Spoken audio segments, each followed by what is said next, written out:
Hello student, आज हम class 8 से व्याकरण का फर्स्ट चैप्टर पढ़ेंगे। भाषा, बोली, लिपि और व्याकरण। तो सबसे पहले हम भाषा के बारे में जानेंगे कि भाषा का जन्म कहाँ से हुआ। तो मनुष्य सामाजिक प्राणी था।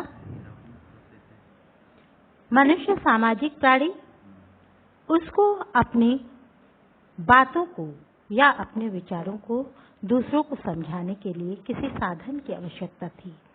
यही साधन भाषा था। तो उसमें मनुष्य सबसे पहले अपने भावों को बोलकर दूसरों के समक्ष प्रकट करता था, जिससे दूसरे सुनकर उसको समझते थे और सीखते थे।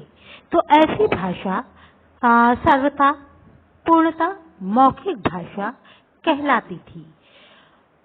उसके बाद मौखिक भाषा के अलावा सबसे पहले हम देखते थे कि प्राचीन काल में आदि मानव सांकेतिक भाषा के माध्यम से चलता था, लेकिन सांकेतिक भाषा उतनी ग्राह्य नहीं हो सकी जो मनुष्य को आसानी से समझ में आ सके। अतः भाषा में पूर्णता लाने के लिए कि उस भाषा को समझा जा सके, तो मनुष्य ने जब बोलना सीखा तो उसके मुंह से निकली ध्वनि जिसके ऐसी छोटी ध्वनि जिसके टुकड़े न किए जा सकते थे, उसको मनुष्य ने व्यवस्थित रूप देकर भाषा के रूप में स्वीकारा और भाषा बनाई। तो भाषा पूर्ण रूप से सबसे पहले मौखिक भाषा में आई। मौखिक भाषा में व्यक्ति अपनी बातों को बोल करके दूसरों के समक्ष प्रस्तुत करता था, जिसमें दूसरा उसे सुन करके समझता था। अतः हम संक्षिप्त रूप से कह सकते हैं कि मौखिक भाषा किसी एक व्यक्ति द्वारा बोली गई भाषा है, जिसे दूसरा व्यक्ति सुन करके समझता है। एक तरह से अगर देखा जाए तो भाषा की उत्पत्ति कहाँ से हुई? भाषा शब्द की उत्पत्ति संस्कृत भाषा की भाष धातु से हुई। जिसका अर्थ है बोलना या कहना। भाषा स्पष्ट रूप से विद्यार्थी की अभिव्यक्ति में समर्थ होती है। अभिव्यक्ति अर्थात समझाने में। भाषा विद्यार्थी के विचारों को या लोगों के विचारों को समझाने में समर्थ होती है। अतः स्पष्ट रूप से कहा जा सकता है कि भाषा का मुख्य गुण बोलना ही है। किंतु मानव सभ्यता के विकास के साथ साथ जैसे जैसे मानव की सभ्यता ने विकास किया, वैसे वैसे मनुष्य को अपने विचारों को व्यवस्थित करने की आवश्यकता महसूस हुई।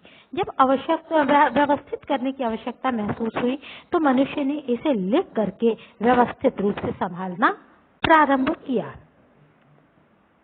तो इस प्रकार से लिखित भाषा का जन्म हुआ। लिखित भाषा को हम कह सकते हैं कि लिखित भाषा वह है जब व्यक्ति अपने मन के विचारों को लिखकर प्रकट करता है और दूसरा व्यक्ति उसके मन के भावों को पढ़कर समझता है, तो यही लिखित भाषा होती है। सांकेतिक भाषा तो संकेत के माध्यम की भाषा होती है, जिसके लिए चिन्ह का या अस्पष्ट ध्वनि का संकेत किया जाता है। जैसे यातायात पुलिस अपनी बात को समझाने के लिए संकेत का प्रयोग करता है, या मूक और बधिर, बहरे और गूंगे अपनी भाषा को समझाने के लिए कुछ इशारों का प्रयोग करते हैं। इसे सांकेतिक भाषा कहते हैं। अब हमें जरूरत है कि हम सबसे पहले समझें कि भाषा की परिभाषा क्या है। तो भाषा वह साधन है, भाषा की परिभाषा हम इस प्रकार से कर सकते हैं कि भाषा वह साधन है जिसके द्वारा मनुष्य अपने मन के भावों एवं विचारों का आदान प्रदान करता है। मनुष्य अपने मन के भावों एवं विचार का आदान प्रदान करता है, वही भाषा कहलाती है। समझा कि भाषा की परिभाषा क्या होती है?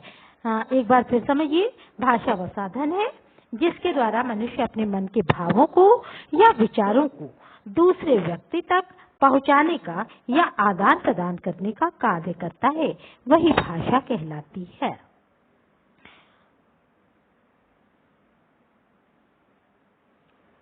भाषा विचारों एवं आदान प्रदान का सरल और सशक्त माध्यम है।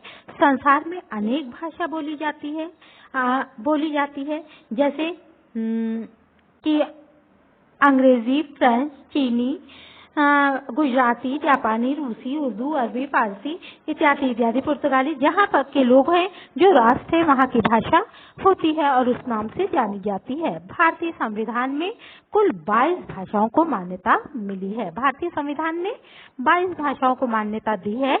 इन 22 भाषाओं में है हिंदी, उर्दू, पंजाबी, मराठी, गुजराती, संस्कृत, तमिल, असमिया, सिंधी, बंगला, नेपाली, मलयालम, कन्नड़, उड़िया, तेलुगु, मणिपुरी, मैथिली, कश्मीरी, संथाली, डोगरी, बोडो, कोंकणी इत्यादि।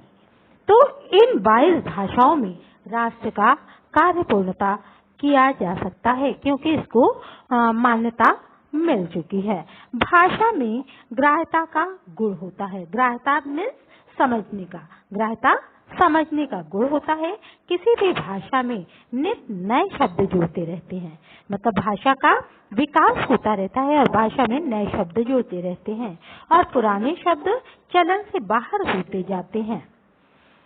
आज विश्व में 2796 भाषाओं और 400 लिपियों को मान्यता मिली है। 2796 भाषा और 400 लिपियों को मान्यता प्राप्त है।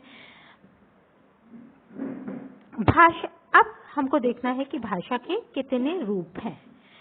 तो भाषा मुख्य रूप से लिखित, मौखिक या सांकेतिक होती है।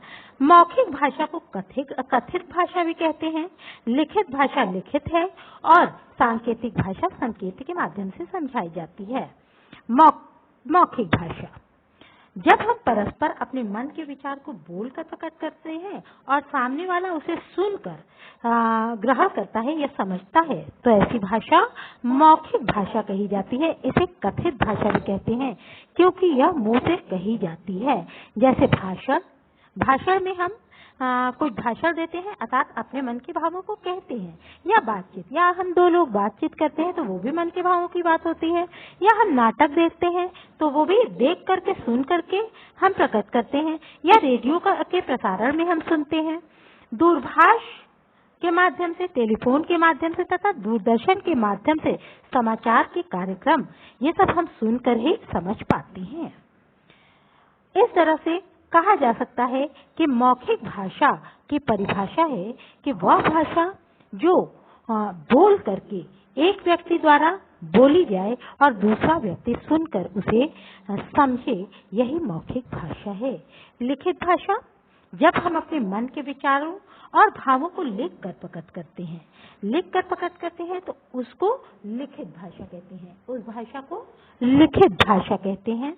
इसमें विभिन्न प्रकार के साहित्य, पत्र, दूरदर्शन दिखाई देते हैं, लेकिन सूचना समाचार पत्र लिखित भाषा में कुछ ध्वनि चिन्ह भी प्रयोग लाए जाते हैं। सांकेतिक भाषा संकेत के माध्यम से समझाई जाने वाली भाषा है, जिसका प्रयोग यातायात, पुलिस या गूंगे और बहरे व्यक्ति द्वारा अपनी बातों को समझाने के लिए संकेत माध्यम से किया जाता है।